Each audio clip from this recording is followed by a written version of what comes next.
அற்புதநாதாவும் கரத்தில் அர்ப்பணித்தேன் என்னை முற்றிலுமாய். அற்புதநாதாவும் கரத்தில் அனைத்தும் உமக்கே சொந்தம் என்று அன்பரே என்னையே தத்தம் செய்தே. அனைத்தும் உமக்கே சொந்தம் என்று அன்பரே என்னையே தத்தம் செய்தே.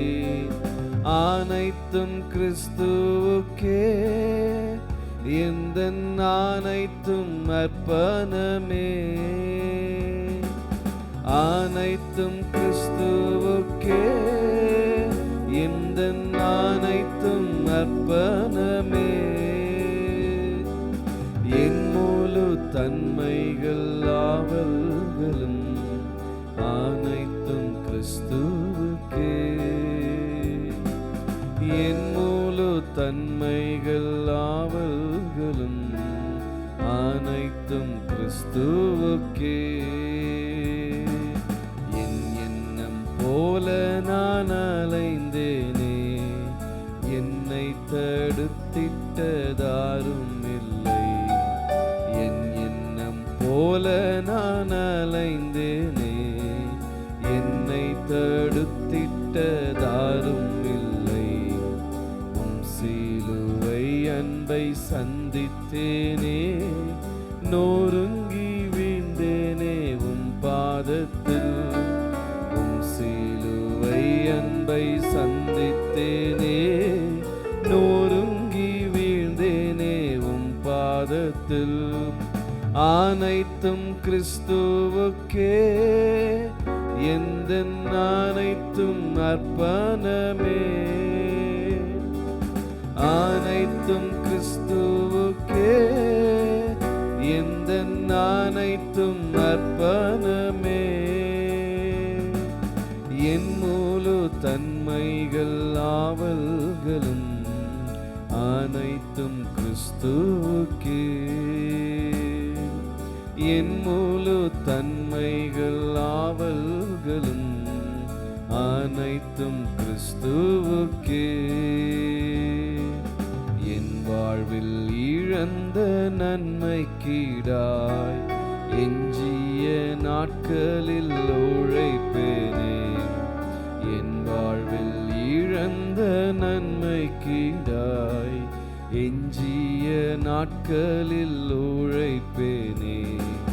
நீர் தந்த ஈவு வரங்கள் யாவும் உம் பணி சிறந்திட முற்றும் தந்தே. நீர் தந்த ஈவு வரங்கள் யாவும் உம் பணி சிறந்திட முற்றும் தந்தே. அனைத்தும் கிறிஸ்துவுக்கே எந்தன் அனைத்தும் அர்ப்பணமே.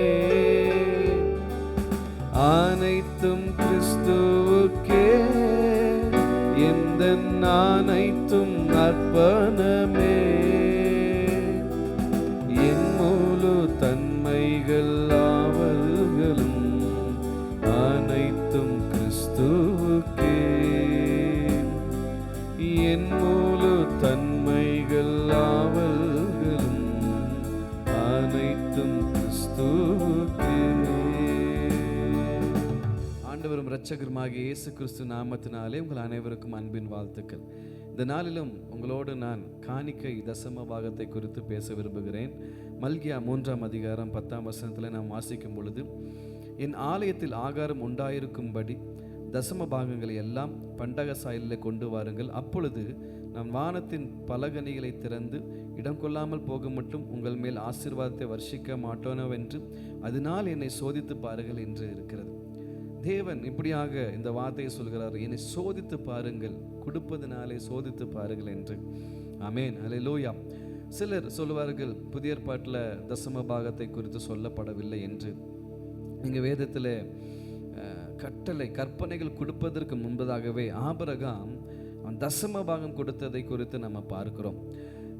மெல்கிசேதேக்குக்கு தசம பாகத்தை கொடுத்ததை நம்ம பார்க்கிறோம். அப்பொழுது அவன் அந்த கொடுப்பது அந்த இருதயத்தில் இருக்கும் பொழுது அது ஒரு தேங்க்ஸ் கிவிங், ஒரு நன்றி உணர்வை காண்பிக்கிறதா அந்த தசம பாகம் இருக்கிறது. தேவன் நமக்கு அநேக ஆசீர்வாதங்களை தருகிறார். அதனாலே நம்மளுக்கு வேலை தருகிறார், வருமானத்தை தருகிறார். இப்படி இருக்கும் பொழுது நம்ம அந்த நன்றி உணர்வை காண்பிக்கும் பொருட்டாக நம்ம என்ன பண்ணலாம் அப்படின்னா, நமக்கு வருமானத்தில் குறைந்தது சிலர் சொல்லுவாங்க நான் மனப்பூர்வமாக கொடுப்பேன் அப்படின்ட்டு. அப்போ நான் சொல்லுவேன் அட்லீஸ்ட் 10ல் 1 எடுத்து வைத்தது மனப்பூர்வம் என்று நினைத்து. நீங்கள் 10ல் 2 கொடுக்கலாம், 3 கொடுக்கலாம். ஆனால் அட்லீஸ்ட் ஏன் அப்படின்னா இதில் நீங்கள் சோதித்து பார்க்க முடியும் கர்த்தர் உங்களை ஆசீர்வதிக்கிறாரா இல்லை என்று.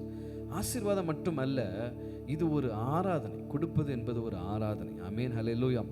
வேதத்திலே நாம் ஆதியிலே பார்க்கும் பொழுது, ஆதியாகமத்திலே காயினும் ஆபேலும் பலி செலுத்துகிறார்கள். பலி செலுத்துவதே ஒரு காணிக்கை போல தான். அப்படி காணிக்கை செலுத்தும் பொழுது நீங்கள் பார்க்கும் பொழுது அந்த இடத்துல ஒரு வார்த்தை இருக்கும், காயினையும் அவனுடைய காணிக்கையும் கர்த்தர் அங்கீகரிக்கவில்லை, ஆபேலையும் அவனுடைய காணிக்கை கர்த்தர் அங்கீகரித்தார் என்று இருக்கிறது.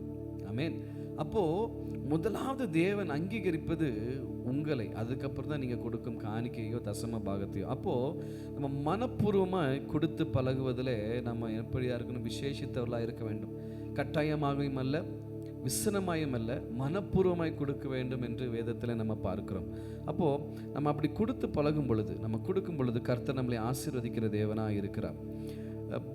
வேதத்தில் நம்ம பார்க்கும் பொழுது தேவனை மகிமைப்படுத்த நாம் காணிக்கை கொடுக்கலாம். ஆமென், ஹல்லேலூயா. தேவனை நேசிப்பதை, தேவனை அன்பு கூறுவதை நாம் காண்பிப்பதற்காக நம்ம கர்த்தருக்கென்று காணிக்கை கொடுக்கலாம். அது மாத்திரமல்ல, உற்சாகமாக நம்ம கொடுக்க வேண்டும் என்று வேதத்தில் நம்ம பார்க்கிறோம். ஆமென், ஹல்லேலூயா. கட்டாயமாக அல்ல, உற்சாகமாய் மனப்பூர்வமாய் அப்படின்னு கொடுக்குறோம். அப்போது சபை நம்ம என்ன பண்ணணும் அப்படின்னா, காணிக்கை என்பது ஏதோ ஒரு கடமை என்பது அல்ல. நான் இருந்த சபையில் காணிக்கையும் தசம்பாகத்தை கையில் எடுத்து வைத்து ஜெபித்து நீங்கள் காணிக்கை பெட்டியில் போடுங்க என்று சொல்லுவார் எங்கள் பாஸ்டர். ஏன் அப்படின்னா, கொடுப்பதற்கு முன்பதாக எனக்கு இதை தந்தது நீர் ஆண்டவரே, இதில் ஒரு பகுதி உமக்கென்று தருகிறேன் என்று அந்த மனநிறைவோடு கொடுக்கும் பொழுது கர்த்தர் உண்மையாகவே ஆசீர்வதிக்கிற தேவனாக இருக்கிறார். நீங்கள் லூக்கா புஸ்தகத்தை நம்ம வாசிக்கும் பொழுது 21ஆம் அதிகாரத்தில் அந்த ஏழை விதவை குறித்து நம்ம பார்க்கிறோம். ஏழை விதவை குறித்து நம்ம பார்க்கும் பொழுது இயேசுவானவர் அந்த இடத்துல இருக்கிறார். அந்த இடத்துல இருந்து ஒவ்வொருவரும் காணிக்கை செலுத்துவதை பார்த்து கொண்டிருக்கிறார்.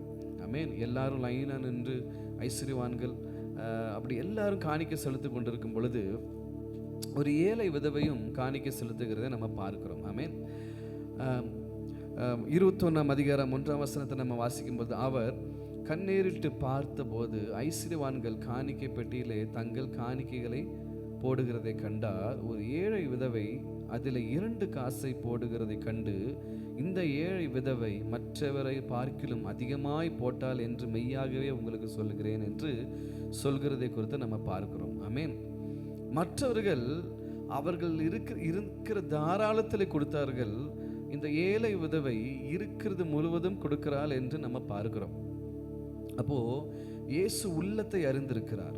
நம் நினைவுகள் அவருக்கு தெரியும். வேதத்தில் நம்ம பார்க்கிறோம், நம் நினைவுகளை அறிந்திருக்கிற கர்த்தர் நம்முடைய ஆண்டவர். அப்போ அந்த நினைவுகளை அறிந்திருக்கிற ஆண்டவருக்கு நம்ம மனப்பூர்வமாக செலுத்தும் பொழுது தான், ஐயோ காணிக்க நேரம் வந்துருச்சு, நம்ம கொடுக்கணுமே அப்படின்னு இல்லாமல், இது கர்த்தருக்கு நான் என் ஒரு நன்றி பலியாக அப்படின்னு செலுத்தும் பொழுது உண்மையாகவே ஆசீர்வாதத்தை பார்க்கும் பொழுது, அதே போல தசம பாகத்தை குறித்து பார்க்கும் பொழுது உங்கள் ஒவ்வொருவரையும் கர்த்தர் நல்லா ஆசீர்வதிக்கிறார், பொருளாதார வளர்ச்சியை தருகிறார். ஆனால் நீங்கள் இதில் இருந்து அந்த ஆதி நாட்களில் முதற் பலனை எடுத்து வைத்தார்கள். ஆனால் நம்ம முதற் பலன் அப்படிங்கிற இப்போ அந்த கான்செப்டால் இல்லாட்டியும், ஆனால் நான் என்ன சொல்கிறேன் அப்படின்னா, கர்த்தருக்கென்று கர்த்தர் ஆசீர்வாதிக்கிற அந்த பணத்திலிருந்து நீங்கள் ஒரு பங்கை எடுத்து வைத்து அது ஆலயத்தில் ஊழியத்தில் அப்படி கொடுக்கும் பொழுது கர்த்தர் அதன் மூலியமாக மகிமைப்படுகிற தேவனாக இருக்கிறார், உங்களை ஆசீர்வதிக்கிற தேவனாக இருக்கிறார். சபையே, ஒருவேளை நீங்கள் இத்தனை நாட்கள் இந்த தசம பாகம் அப்படிங்கிறது நீங்கள் யோசிக்கலாம், புதிய ஏற்பாட்டில் இல்லை பழைய ஏற்பாட்டில் இருக்குது என்ன அப்படின்னு. நான் ஒரு காரியம் சொல்லுவேன், நீங்கள் கொடுத்து பாருங்கள், டெஸ்ட் பண்ணி பாருங்கள். நீங்கள் கொடுத்து பார்க்கும் பொழுது அதில் இருக்கிற ஆசீர்வாதமே தனி. இது கட்டாயமாக வேண்டாம். ஒருவேளை இந்த வார்த்தையை கேட்டுக்கொண்டிருக்கிறவர்கள் அது என்ன ஆசீர்வதிக்கிறாரா பார்ப்போம், இல்லை இல்லை, ஆசீர்வாதத்திற்காக போட வேண்டாம். ஆசீர்வதித்த தேவனை மகிமைப்படுத்தும்படியாக ஒரு நன்றி நிறைந்த இருதயத்தோடு நீங்கள் அந்த தசம பாகங்களை கர்த்தருக்கென்று செலுத்தும் பொழுது, கர்த்தருக்கென்று கொடுக்கும் பொழுது, உண்மையாகவே சொல்கிறேன், கர்த்தர் அதற்கான பலனை கொடுக்கிற தேவனாக இருக்கிறார். பலனுக்காக கொடுக்காதீங்க. உங்கள் காணிக்கை ஆண்டவருக்கென்று செலுத்தும் பொழுது ஏதோ ஒன்று கர்த்தரிடத்தில் பெற்றுக்கொள்ள வேண்டும், ஏதோ ஒன்று கர்த்தர் எனக்கு செய்வார் என்று அந்த பலனுக்காக கொடுக்காம, கர்த்தர் இந்த வருமானத்தை, இந்த ஆசீர்வாதத்தை முற்றிலும் தந்தது கர்த்தர் என்ற அந்த நினைப்போடு நீங்கள் அதை செலுத்தும் பொழுது உண்மையாகவே ஆசீர்வாதத்தை கர்த்தர் உங்கள் வாழ்க்கையில் காண செய்வார். கண்களை மூடி நம்ம ஜெபிக்கலாம். ஆண்டவரே, இந்த நல்ல நாளிலும் ஆண்டவரே, இந்த வார்த்தைகளை பேச கர்த்தர் பாராட்டின கிருபைகளுக்காக ஸ்தோத்திரம். இந்த நாளில் இந்த வார்த்தை கேட்டுக்கொண்டிருக்கிற சபையானது ஆண்டவரே, ஒவ்வொரு ஜனங்கள் யாரெல்லாம் இதை கேட்கிறார்களோ ஆண்டவரே, கர்த்தருக்கென்று கொடுக்க மனப்பூர்வமாய், கட்டாயத்தோடு அல்ல, மனப்பூர்வமாய் கொடுக்க அவர்கள் இருதயத்தை பக்குவப்படுத்துவீராக.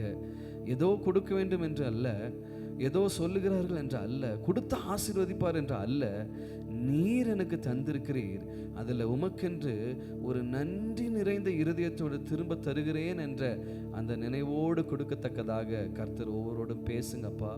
ஆண்டவரே, இது நிமித்தமாக ஊழியங்கள் வளரட்டும், இது நிமித்தமாக உடைய ராஜ்யம் கட்டப்படட்டும், இது நிமித்தமாக அநேகர் ஆண்டவர் ஆசீர்வதிக்கப்படுவார்களாக. ஆண்டவரே ஸ்தோத்திரம். ஆண்டவரே, ஆசீர்வாதத்திற்காக அல்ல ஆண்டவரே ஸ்தோத்திரம், உமக்கென்று தருவதே ஒரு ஆசீர்வாதம் என்ற நினைவோடு அவர்கள் செய்ய கர்த்தர் கிருபை செய்வீராக. தொடர்ந்து கர்த்தர் ஒவ்வொருவரோடும் கூட இருப்பீராக. உம்முடைய நாம மாத்திரம் மகிமைப்படட்டும். இயேசுவின் நாமத்தில் பிதாவே, ஆமென். தேங்க்யூ. God bless you. கர்த்தர் உங்களை ஆசீர்வதிப்பார்.